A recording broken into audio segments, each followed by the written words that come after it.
Nauwi sa karahasan ang demolisyon sa Guatemala compound sa Makati City. 16 na nasugatan sa maghapong engkwentro ng mga residente, anti-riot police at ang Makati Demolition Team. Live mula sa Makati, nagpapatrol si Ron Gagalak. Ron, kamusta na ngayon ang sitwasyon dyan? Umalis na ba ang mga residente o ang demolition team ang umalis? Alam mo kabayan, kalmado na yung sitwasyon niya ngayon dito sa Guatemala Street. Pero hindi pa rin masyadong madaanan itong kalsada na ito dahil kung ating makikita ay nakakalat pa rin yung mga bubog ng bote at yung mga bato matapos nga yung 4 na oras na karahasan na naganap dito kanina lamang. Alam mo kabayan, 4 na beses na pinasok ng demolition team at ng PNP itong Guatemala compound pero sadyang naging matindi yung depensa at yung paglabang na ibinigay ng mga residente.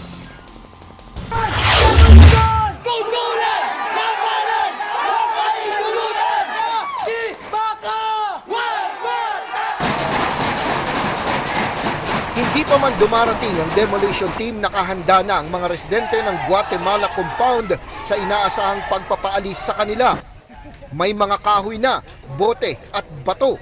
Nakapwesto na rin sa mga bubungan ang mga lalaking nakahilera na ang mga Molotov bomb. Kaya sa unang pasok pa lang ng demolition team, bandang alas 11:30 ng umaga, inulan na sila ng mga bote at bato sa mga residente.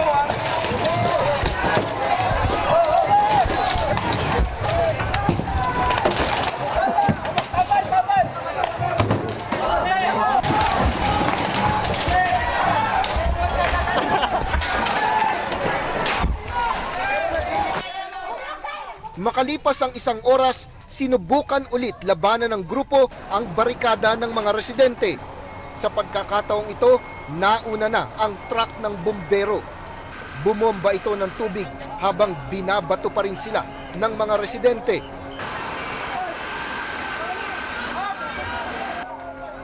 Pero makalipas lamang ang may 15 minuto, naubusan ng tubig ang 2 truck at umatras ulit ang grupo.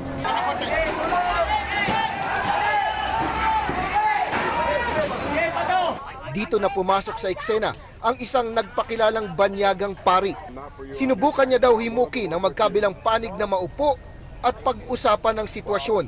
There's no need for bloodshed. There's no need for fighting. Okay. There's no need for rioting. Okay? We'll try to negotiate peacefully. Okay? And if it can be peacefully done, then no problem. Kahit hindi niya alam ang kasaysayan ng negosasyon, makailang beses siyang nagpabalik-balik sa compound pero walang nangyari. Alas 2 ng hapon, pangatlong beses pinasok ng grupo ang compound at payloader naman ang ginamit sa pagpasok. Pero hindi pa rin nabuwag ang barikada.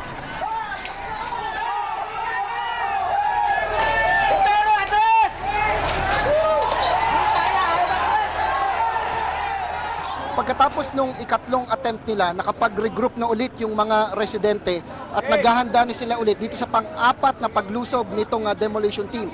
Kasama na rito yung MAPSA o yung mga traffic enforcers na Makati. Nandyan na rin yung payloader.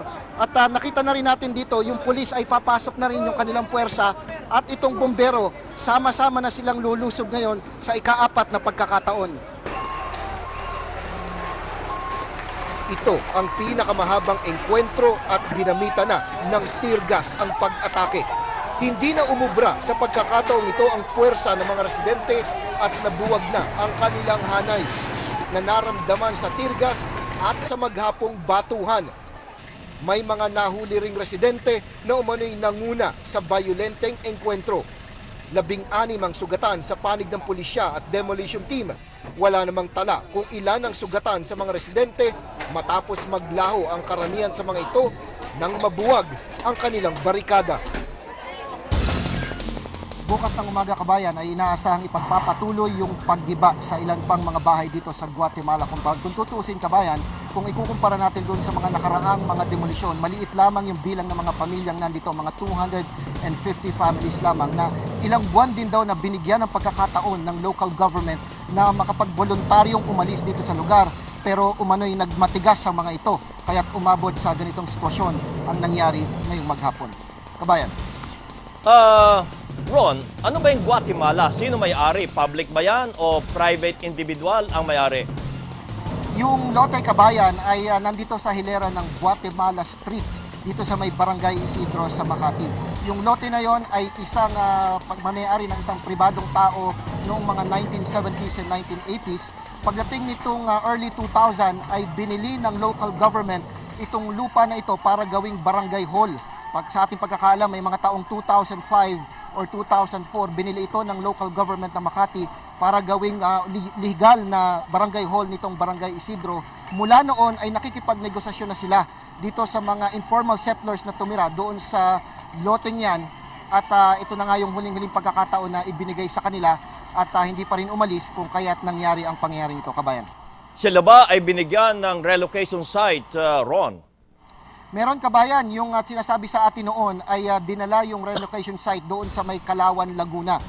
Yan yung nagiging problema ayon sa mga residente dahil napakalayo nung Kalawan, Laguna para sa kanilang kabuhayan, yung kanila kasing mga trabaho nandito lamang malapit sa Makati o malapit dito sa Metro Manila, kung kaya't ayaw nila doon sa Kalawan, Laguna. Pangalawa, pagdating daw nila, pag nagkaroon daw sila ng inspection doon sa Kalawan, Laguna, wala naman talagang bahay, walang tubig, walang ilaw. So papaano naman daw sila lilipat sa isang relocation site na wala naman silang aabutan? At yung ibang mga voluntaryong umalis noon, kabayan, ay bumalik din dito sa may Guatemala compound, dito sa may Guatemala Street, kung kaya't dumami ng dumami lalo yung mga residente dito sa nasabing compound na ito, kabayan. So ngayon, Ron, natuloy ba ang demolition ng mga tahanan ng mga informal settlers? Natuloy, kabayan, yung pang-apat na pasok nila, yung nagkasabay-sabay na talaga, yung bumbero, PNP, anti-demolition team, sabay-sabay na silang pumasok, doon na nagiba yung barikada. At nung nagiba yung barikada, nagsimula na agad yung demolition team na gibain isa-isa. Ito munang inuna nila yung mga nasa harapan at titigil sila ngayong gabi. Bukas ng alas 8 ng umaga, itutuloy daw nila ang paggiba sa mga natitira pang bahay, kabayan. Okay. Ba't naman pinayagan kanina yung, sabi mo, nagpakilalang pari? Sa totoo lang, kabayan, nagulat din yung pulisya at yung pamahalang lokal na Makati sa biglang pagpasok nung Amerikanong pari na yun. Nagpapakilala siya bilang isang father ng isang katedral daw sa Mandaluyong. Maganda naman yung kanyang pakay, kabayan. Ang problema sa kanya ay hindi niya alam yung naging history nung mga nakaraan ng negosasyon. Kung kaya't iginigiit pa rin niya yung isang bagay na alam na ng marami dito sa Makati ay wala rin namang kahihinatnan, kabayan. At saka parang siya ang dapat tulungan no? Sa paglalakad pa lamang. Anyway, Ron, so ngayon ay tahimik na dyan. Bukas na lang itutuloy. Sa ngayon, kabayan, may ilan-ilan pang mga demolition team na naiiwan dito. Nagma-map up operations na lamang sila. Nililinis na lamang yung ilang mga materyales na kanilang nagiba mula pa kanilang hapon. Pero titigil na rin daw sila ngayong gabi, anumang oras mula ngayon, at itutuloy na lamang bukas ng umaga, kabayan. Maraming salamat, Ron Gagalak, live mula sa Makati City.